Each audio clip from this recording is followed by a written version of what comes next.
లూకాసు వార్త 18వ అధ్యాయము. వారు విసుకక నిత్యము ప్రార్థన చేయుచుండవలననుటకు ఆయన వారితో ఈ ఉపమానము చెప్పెను. దేవునికి భయపడకయు మనుషులను లక్ష్యపెట్టకయు ఉండు ఒక న్యాయాధిపతి ఒక పట్టణంలో ఉండెను.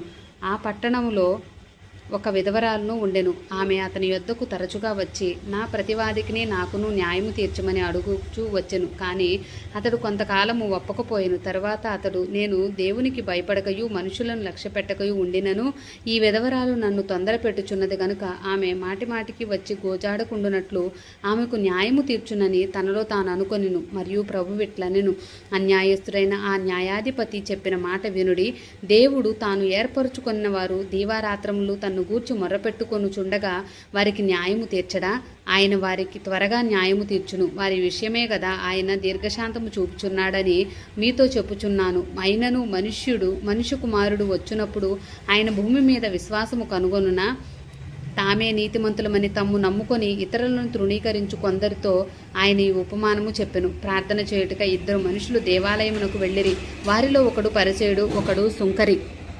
పరిసయుడు నిలువబడి, దేవా, నేను చోరులను, అన్యాయస్తులను, వ్యభిచారులనైన ఇతర మనుషుల వలనైనను ఈ సుంకరి వలనైనను ఉండనందుకు నీకు కృతజ్ఞతాస్తుతులు చెల్లించుచున్నాను. వారమునకు 2 మారులు ఉపవాసము చేయుచు నా సంపాదన అంతటిలో 10వ వంతు చెల్లించుచున్నానని తనలో తాను ప్రార్థించుచుండెను.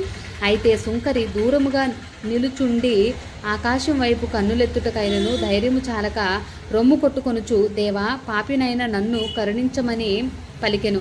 అతని కంటే ఇతడు నీతిమంతుడుగా తీర్చబడి తన ఇంటికి వెళ్ళెనని మీతో చెప్పుచున్నాను.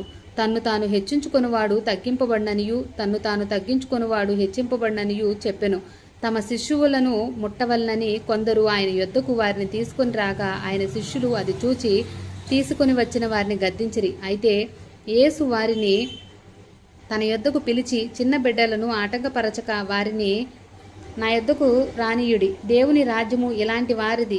చిన్న బిడ్డల వలె దేవుని రాజ్యము అంగీకరింపని వాడు దానిలో ఎంతమాత్రం ప్రవేశింపడని మీతో నిశ్చయముగా చెప్పుచున్నానన్ను. ఒక అధికారి ఆయన్ను చూచి, సద్బోధకుడా, నిత్య జీవమునకు వారసుడగుటకు నేనేమి చేయవలనని ఆయన్ని అడిగెను. అందుకు యేసు, నేను సత్పురుషుణ్ణని ఏల చెప్పుచున్నావు? దేవుడొక్కడే తప్ప మరి ఎవరునూ సత్పురుషుడు కాడు. వ్యభిచరింపవద్దు, నరహత్య చేయవద్దు, దొంగిలింపవద్దు, అబద్ధ సాక్ష్యం పలకవద్దు, నీ తల్లిదండ్రులను సన్మానించుము, ఆజ్ఞలను ఎరుగుదువు కదా అని అతనితో చెప్పును. అందుకతడు, బాల్యము నుండి వీటన్నిటినీ అనుసరించుచూనే ఉన్నానన్ను.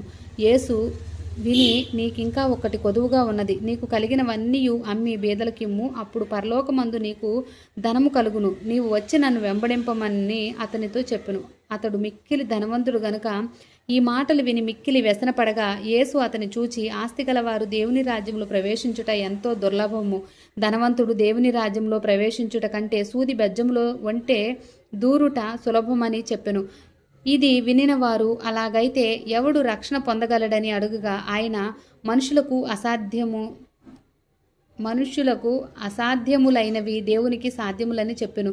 పేతురు, ఇదిగో, మేము మాకు కలిగినవి విడిచిపెట్టి నిన్ను వెంబడించితిమి గనుక ఆయన దేవుని రాజ్యము నిమిత్తమై ఇంటినైనను, భార్యనైనను, అన్నదమ్ములనైనను, తల్లిదండ్రులనైనను, పిల్లలనైనను విడిచిపెట్టిన వాడెవడును ఇహమందు చాలా రెట్లును పరమందు నిత్యజీవమును పొందకపోడని నిశ్చయముగా మీతో చెప్పుచున్నానని వారితో అనెను. ఆయన తన 12 మంది శిష్యులను పిలిచి, ఇదిగో, యెరూషలేమునకు వెళ్ళుచున్నాము. మనుష్య కుమారుని గూర్చి ప్రవక్తల చేత వ్రాయబడిన మాటలన్నీ నెరవేర్చబడును.